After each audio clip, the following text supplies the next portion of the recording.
अब हम पवन दूतिका के 23वें पद को पढ़ते हैं। चलिए देखते हैं। सूखी जाती मलिन लतिका जो धरा में पड़ी हो, तो पाँवों के निकट उसको श्याम केला गिराना। यो सीधे से प्रकट करना प्रीति से वंचिता हो, मेरा होना अति मलिन और सूख ते नित्य जाना। कोई पत्ता नवल तरु का पीत हो रहा हो, तो प्यारे के दृग युगल के सामने ला उसे ही। धीरे धीरे संभल रखना और उन्हें यो बताना, पीला होना प्रबल दुख से प्रोषिता सा हमारा।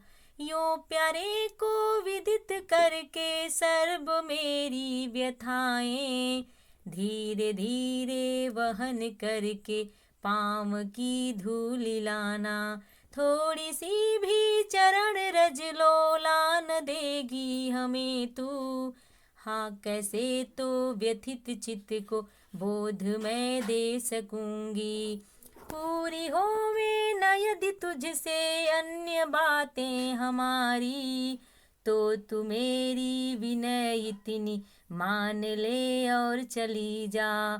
छू के प्यारे कमल पग को प्यारे के साथ आ जा, जी जाऊंगी हृदय तल में मैं तुझी को लगा। हाँ तो चलिए अब देखते हैं हम 23वें का प्रसंग। इसमें यही कहा गया है कि पवन को दूतिका बनाकर राधा श्री कृष्ण के पास अपना संदेश भेज रही हैं। तो इन पंक्तियों में बताया गया कि श्री कृष्ण के रूप माधुर्य चित्रण, यानी कि उनके माधुर्य रूप का चित्रण इसमें किया गया है।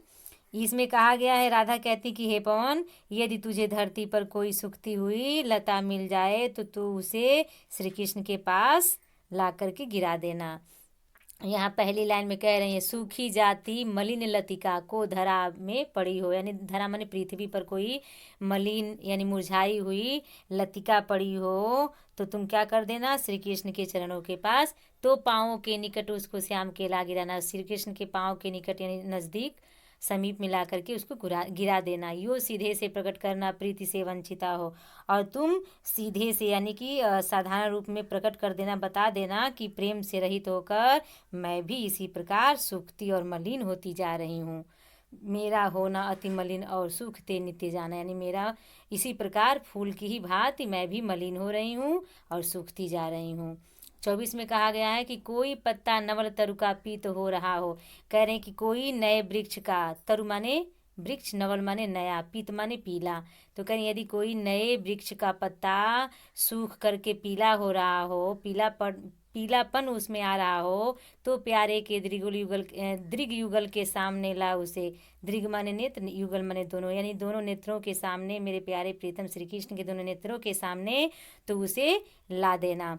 धीरे धीरे संभल रखना और उन्हें यह बताना, और धीरे धीरे से तुम संभलते हुए क्या कर देना, उसी प्रकार बताना जैसे यहाँ बताया गया है कि पीला होना प्रबल दुख से पोषिता सा हमारा। जिस प्रकार पोषिता का अर्थ होता है जिसका पति विदेश गया हो, उस स्त्री को हम पोषिता कहते हैं। तो यहाँ बताया गया कि उसी प्रकार बताना कि पोषिका यानी नायिका के हाँ उसी मतलब बताया गया कि उसी पोषिता के समान राधा भी पीली पड़ती जा रही हैं। जिस प्रकार किसी नायिका का नायक उसको छोड़ करके परदेश चला जाता है, उसी प्रकार राधा का भी दशा है। चलिए आगे बढ़ते हैं। आसान है, इसमें कुछ कठिनाई नहीं है। कुछ जो कठिन शब्द जो हैं उसके यदि अर्थ आप जानेंगे तो बहुत ही आसानी से इसका व्याख्या कर लेंगे, क्योंकि ये खड़ी बोली है। खड़ी बोली को बहुत ही सरलता से समझा जा सकता है, और ब्रज अवधि ये थोड़ा कठिन होता है, तो परेशान होने की आवश्यकता नहीं है, बस आप समझने की कोशिश कीजिए, ज़रूर समझेंगे। चलिए आगे कहा गया है कि यो प्यारे को विदित करके सर्व मेरी व्यथाएं। विदित माने अभी बताए हैं पिछले पद में, विदित माने होता है ज्ञान, या कह सकते हैं या याद दिलाना। तो कह रही हैं कि यहाँ पर बताया गया, पहले इसके देख लीजिए प्रसंग को। इसमें ये कहा गया है कि राधिका ने कृष्ण के प्रति अपने सच्चे प्रेम की भावना को व्यक्त करते हुए कहा है कि यदि तू कुछ भी न कर पाए तो केवल क्या करना। हाँ, तो इसमें वही बताया गया है कि ये कह रहे हैं यदि तुम कुछ भी न कर पाना तो तुम धीरे से उनके पाँव की धूल यानी चरणों की धूल को उठा करके ले आना। और क्या करना, मतलब बस हम स्पर्श कर लेंगे, यानी कि जब तुम उधर से आओगे उनके चरणों की धूल को लेकर के, तो तुम्हें हम स्पर्श करके समझ लूँगी कि अपने हरि का दर्शन पा ली, या अपने श्री कृष्ण को मैंने स्पर्श कर लिया। तुमको ही छू करके अपने हृदय को मैं लगाकर संतोष कर लूँगी, यानी संतुष्टि को प्राप्त कर लूँगी। उसी बात को इस दोनों 25 और 26 पदों में बताया गया, कहा गया, कह रही हैं कि यूँ प्यारे को विदित करके सर्व मेरी व्यथाएं।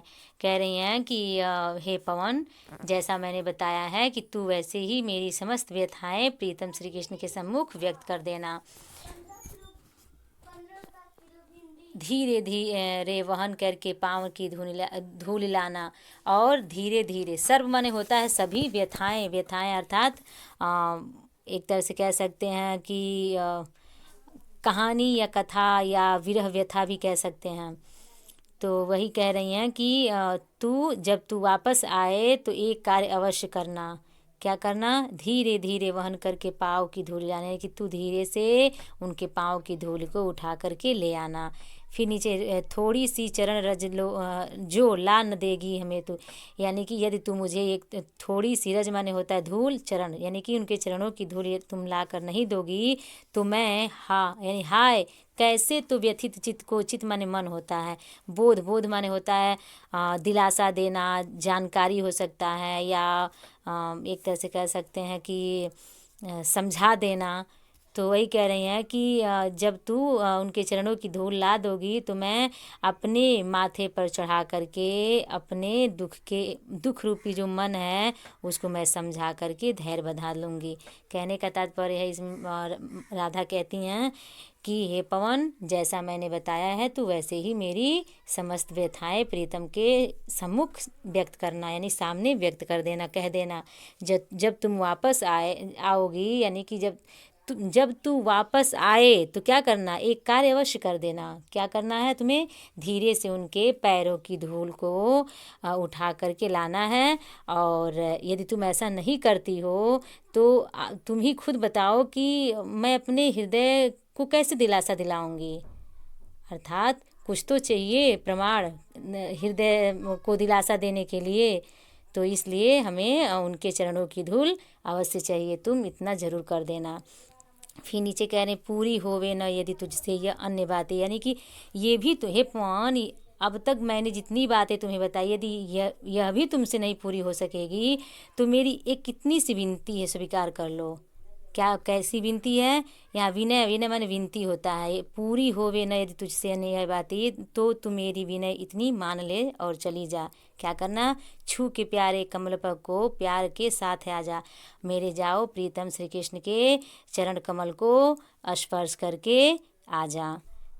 जी जाऊंगी हृदय तल में मैं तुझी को लगाए। हृदय तल का अर्थ होता है अंतरात्मा।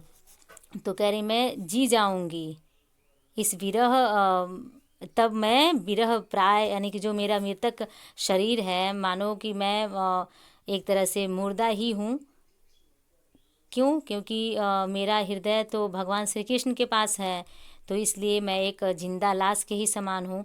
तो वही कह रही हैं कि तब मैं विरह में मृत प्राय मैं तुझे अपने हृदय से लगा करके फिर से जी को धारण कर लूँगी। पूरे अर्थ को देखा जाए तो यही कह रही हैं कि तुम कुछ भी नहीं कर पाना, तो बस हमारे श्री कृष्ण प्रीतम जो हैं उनके चरणों की धूल को ला देना, और मैं उसको स्पर्श करके और मेरे हृदय में जान आ जाएगी, और उसके बाद मेरी सारी जो पीड़ा है वो समाप्त हो जाएगी। राधा की पवित्र और सच्ची प्रेम भावना की सफल अभिव्यक्ति इस पद्य में हुई है। और राधा ने यहाँ यह प्रमाणित किया है कि उसका श्री कृष्ण के प्रति प्रेम काम्यजन्य न होकर के भावजन्य है। कामजन्य और भावजन्य दोनों में अंतर समझिए। कामजन्य का अर्थ होता है विषय वासनाओं में लिप्त होकर के एक तरह से कहा जाए कि स्वार्थपूर्ण प्रेम, लेकिन इनका स्वार्थपूर्ण प्रेम नहीं था, इनका निस्वार्थ प्रेम था, भक्ति रूपी प्रेम था। किसका? राधा का और गोपियों का और सारे ग्वाल बाल का श्री कृष्ण के प्रति।